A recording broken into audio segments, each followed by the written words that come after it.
Buen día, Claudio Zukovicki. ¿El discurso de Batakis le pareció más ortodoxo de lo que esperaba?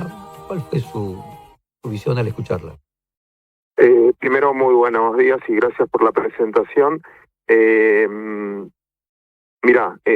ocurrió mientras pasabas la canción citar una frase del gran Juan Carlos de Pablo que dice que Argentina produce noticias todos los días, novedades ninguna.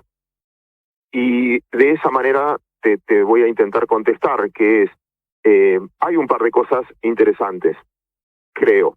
Primero, entender el equilibrio fiscal, que hace mucho tiempo no hablaban de eso y me parece muy relevante entender como que es una de las principales causas hoy que genera emisión monetaria, financiar ese déficit fiscal, sostener ese déficit fiscal, y desde ese punto de vista me parece sí una novedad.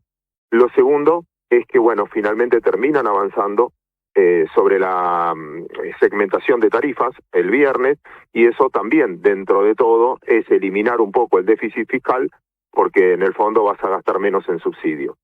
Hasta ahí tomo algo que está en línea, pero no sé si es tan novedad, porque teóricamente la administración pública debería ser ordenada. Todo lo que dijo de eficiencia del gasto, etcétera, la verdad que uno delega el poder o los votás precisamente para que ejecuten bien y no para que malgasten. Por eso me parece como que vos digas, bueno, a partir de ahora voy a conducir bien, o a partir de ahora voy a ser muy profesional como periodista, y decís, bueno, era tu función, no me tenés que aclarar eso. Y después del resto hay que ver la implementación, hay un par de imprecisiones también ahí en términos, por ejemplo, de este último mes las materias primas cayeron más del 20%, y lo que más bajó, 40%, es el gas natural. Si nosotros creemos que realmente el problema inflacionario argentino es solo el contexto internacional, es un problema serio de diagnóstico. Porque en el fondo, sí, una cosa es precios altos, que realmente el mundo tuvo problemas de precios altos, y otra cosa es inflación, que es la suba sostenida de todos los precios de la economía. Y creo que esa diferenciación, supongo que será más declarativa. Si es un tema de diagnóstico, estamos complicados. También bajó el trigo, también bajó la soja, también bajaron un montón de productos en los últimos tiempos, porque el mundo entendió que la inflación se ataca bajando el déficit fiscal, y es lo que están en casi todos los países del mundo, empezando por Estados Unidos, y empezaron a tener cierto éxito en eso. Por eso seguir acusando al mundo o poniendo de excusa al mundo de los problemas de hoy, me parece que es un error de diagnóstico. ¿Vos le escuchaste a Batakis decir eso? Sí, dijo, cuando le preguntaron de la inflación, de por qué no cumplían las metas con el fondo, dijo que es algo ocasional, que tienen que arreglar, porque lo que le pasó a la Argentina, el exceso de inflación argentina, le preguntaron, ¿por qué la inflación con el fondo dice 52? ¿Van a cumplir la meta? A la del pasado, no la del futuro. Perdóname, ahora te entendí. Perdón, Claudio. Y la del futuro también, Jorge. Creo que tiene mucho que ver con nosotros. Que hay un punto a favor, que es, bueno, yo estoy convencido, es mi ideología, me puedo estar equivocando, me equivoqué muchas veces en la vida, pero mi ideología, lo que yo estudié, lo que yo aprendí, que el principal motivo que genera inflación es el exceso de emisión monetaria. Si yo emito más y no produzco, porque no dejo importar, porque no tengo producción o lo que fuera, más pesos para menos productos, que me lo expliquen de otra manera, pero genera mucho más inflación. Y ese déficit fiscal se genera porque gastamos mucho más de lo que nos ingresa, y no hay nadie que lo quiera financiar, precisamente por cómo tratamos a los acreedores siempre en Argentina. Creo que por más que puedan querer dar a entender otra cosa, ni ellos mismos dejan de creer de que la mayor causa de la inflación, aunque no la única, la mayor causa a largo plazo, obviamente, es la emisión, como la de cualquier precio, que haya una mayor oferta que la demanda, no solamente en el caso de la emisión. Decime,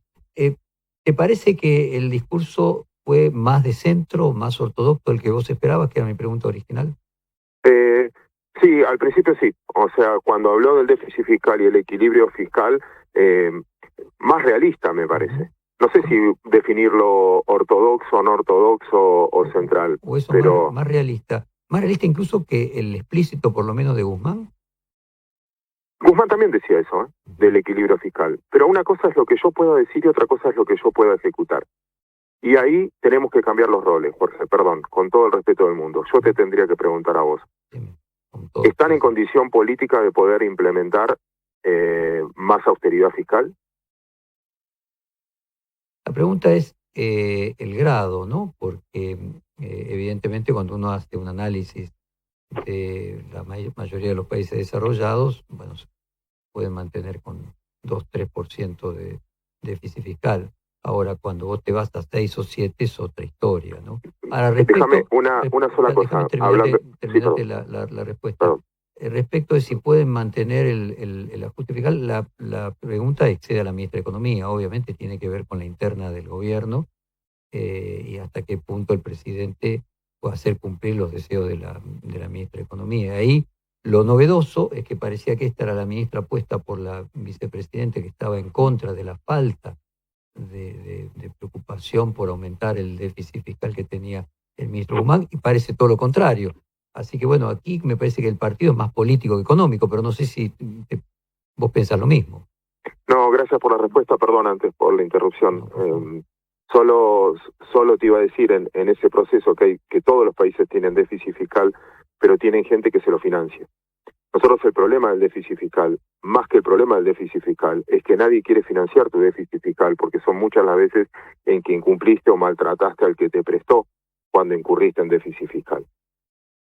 Simplemente eso quería decir. Y el resto de lo político, no sé, la verdad que no sé, por eso ahí prefiero escuchar, porque no soy bueno para esto, o al menos nunca lo fui, de la interpretación política de cada uno de los puntos. Por eso acá necesitas, para ejecutar un plan doloroso de ajuste fiscal, doloroso porque siempre alguien va a cobrar menos y eso va a generar mucha puja social, necesitas un poder político enorme que hasta ahora, desde que yo tengo uso de razón, muy pocas veces en la historia argentina se dio, de tener un poder político suficiente para poder bancar un ajuste fiscal. Exactamente. Bueno, Claudio, muchísimas gracias y te vamos a despedir con la misma canción de Esto que no tiene fin. Un fuerte abrazo. Abrazo enorme. Gracias.